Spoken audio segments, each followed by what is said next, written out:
पक्षीराज, इस दुष्ट से लड़कर अपने प्राण संकट में मत डालिए।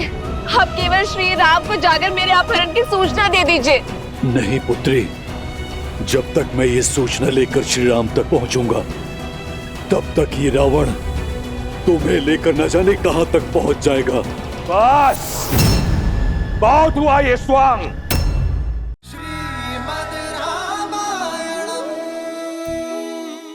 राक्षस पक्षियों का आहार नहीं करते, उन पशुओं का आखेट करते हैं जिनसे उनकी भूख मिट सके।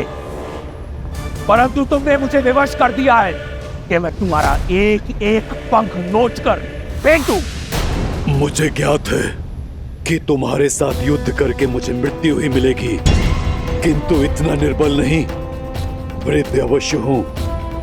मित्र नेमी का ऋण है मुझ पर। रक्त की अंतिम बूंद शेष रहने तक चुकाऊंगा मैं। श्री राम के आने तक मैं तुम्हें हिलने नहीं दूंगा। राम राम राम, क्या कर लेगा तुम्हारा राम? वो बालक, वो तुच्छ मानव जब लंकेश के समक्ष आएगा तो देख लेंगे। परंतु लंकेश का मार्ग रोकने के लिए मैं तुम्हें मृत्यु दंड दूंगा। एक आखिरी चेतावनी दे रहा हूं, मार्ग छोड़ दो। पक्षीराज, इस दुष्ट से लड़कर अपने प्राण संकट में मत डालिए। आप केवल श्री राम को जाकर मेरे अपहरण की सूचना दे दीजिए। नहीं पुत्री, जब तक मैं ये सूचना लेकर श्री राम तक पहुंचूंगा तब तक ये रावण तुम्हें लेकर न जाने कहां तक पहुंच जाएगा। बस बहुत हुआ ये स्वांग।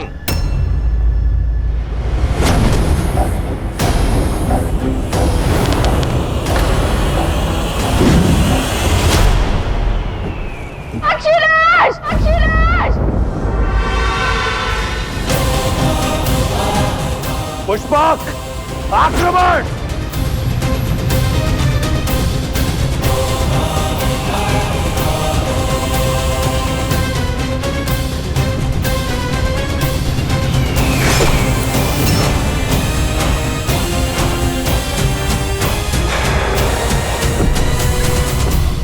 शत्रु का रक्त बहाते बहाते अपने लहू का रंग भूल गया था मैं, परंतु अब रक्त का खेल होगा। इस धरा को रंग दूंगा मैं जटायु के रक्त के साथ।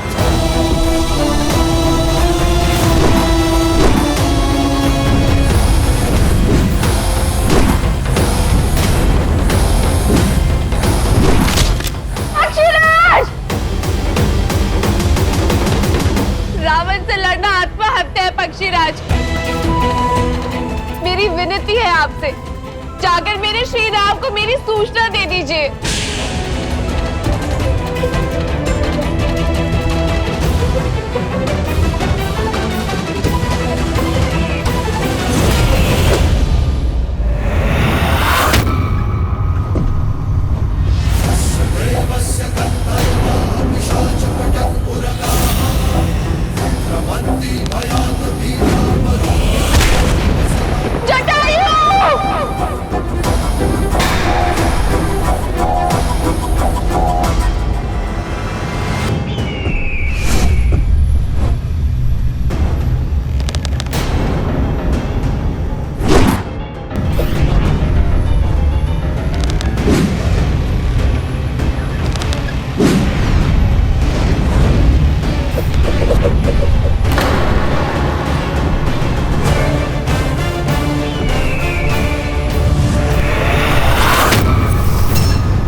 जब कोई अधर्म करता है तो प्रकृति भी उसके विरुद्ध हो जाती है, उसकी शक्तियों को क्षीण कर देती है, क्योंकि कहीं न कहीं गहराइयों में उसका हृदय जानता है कि वो अनुचित कर रहा है। हृदय उनका चीखता है जो निर्बल होते हैं। वीर अपनी भुजाओं पर विश्वास रखता है।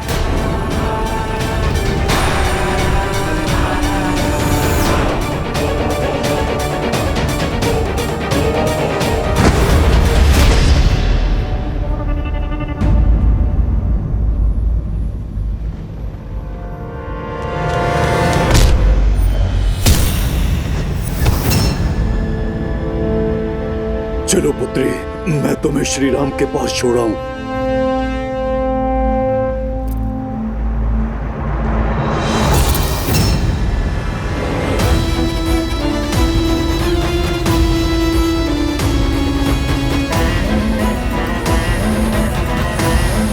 छोड़ो। सीता नहीं, सीता का मृत शरीर जाएगा राम के पास।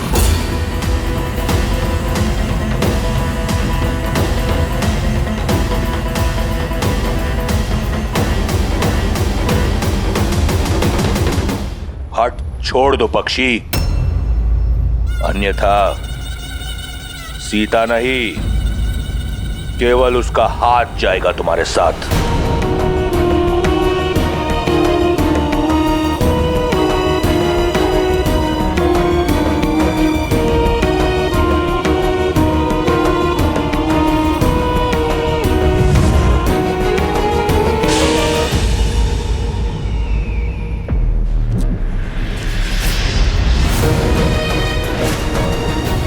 चिंता मत करो सीता,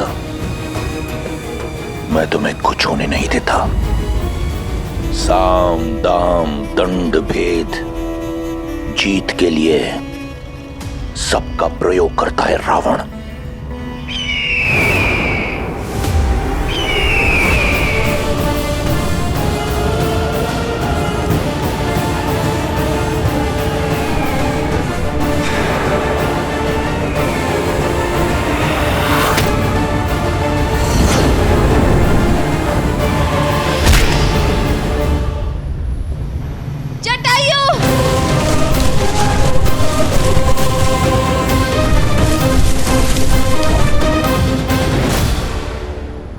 तुम्हारी रक्षा का बीड़ा उठाने वाला रावण के समक्ष धराशाही हो गया। अब तो समझो, इस संसार में केवल एक है जो तुम्हारी रक्षा कर सकता है, रावण।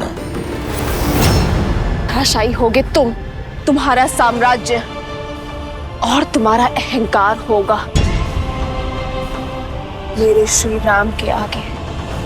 अच्छा, और वो कैसे होगा?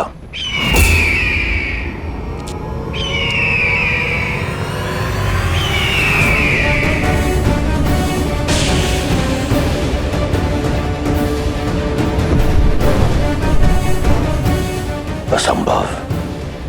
जटायु,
अद्भुत।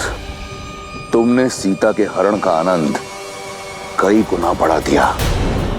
अगर बिना किसी कठिनाई के सीता को ले जाता तो आनंद अधूरा रह जाता।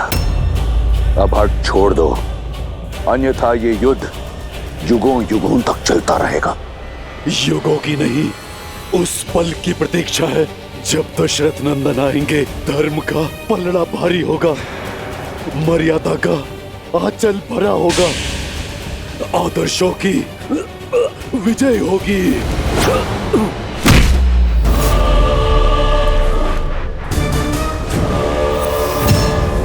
इस युद्ध से थक गया हूं मैं। चलो इसे समाप्त करते हैं। सीता को छोड़कर मैं जाऊंगा नहीं, और तुम मुझे उसे ले जाने दोगे नहीं। तो थोड़ा सरल कर देता हूं। इस युद्ध का अंत मैं ही प्रशस्त कर देता हूं। तुम्हें अपनी मृत्यु का भेद बता देता हूं। मैं लंकापति रावण सौगंध खाकर कहता हूं, मेरे प्राण मेरी पैरों की उंगलियों में बसते हैं। इन पर किया प्रहार मैं झेल नहीं पाऊंगा।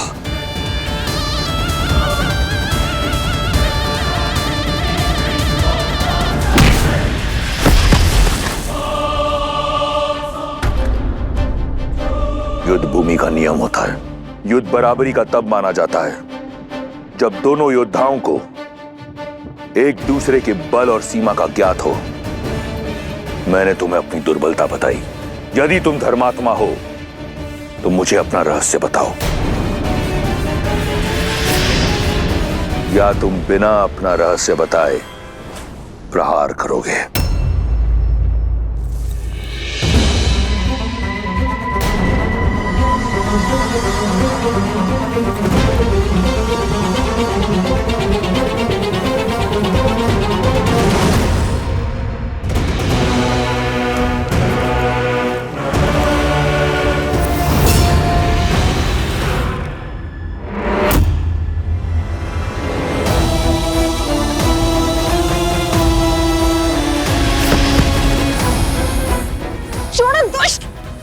ना सुंदरी, 10 लोगों के स्वामी से बचकर किस लोग जाओगी?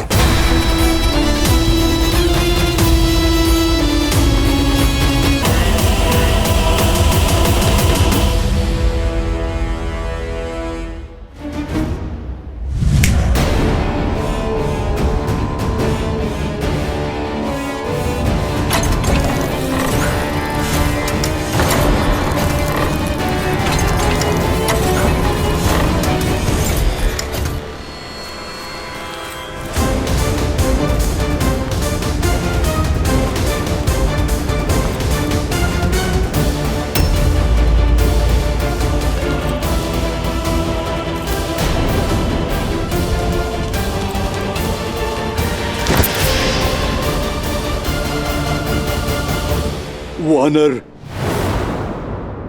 धर्म के रक्षक कभी धर्म के विरुद्ध नहीं होते।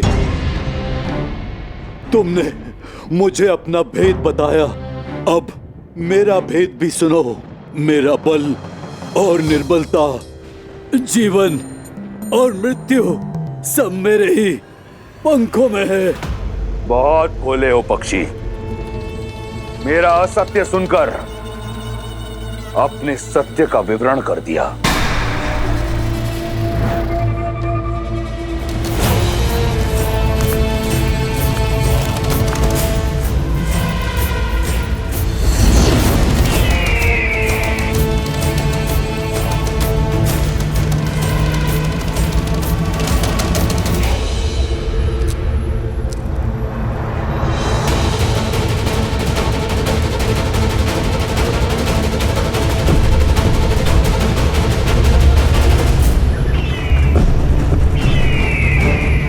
मेरे छल के पाश में फंसी गए ना मूर्ख।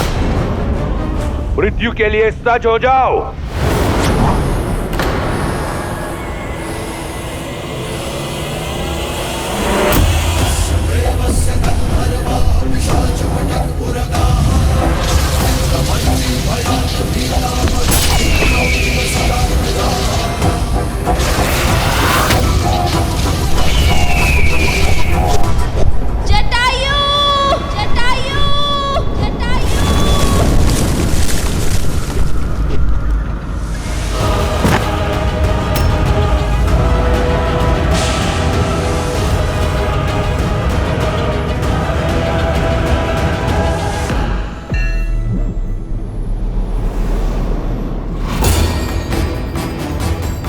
छल से एक वीर का अंत किया है तुमने, अपने बल का नहीं, अपनी दुर्बलता का प्रमाण दिया है तुमने रावण। ये प्रकृति साक्षी है मेरी। मेरे श्री राम आएंगे तुम्हारे पापों का अंत करने, तुम्हारा अंत करने। छल भी युद्ध नीति होती है सीता, और जहां मैं तुम्हें लेकर जा रहा हूं वहां यमराज भी पग नहीं धरता। समझ लो, सदा के लिए तुम लंकापति की हो चुकी हो।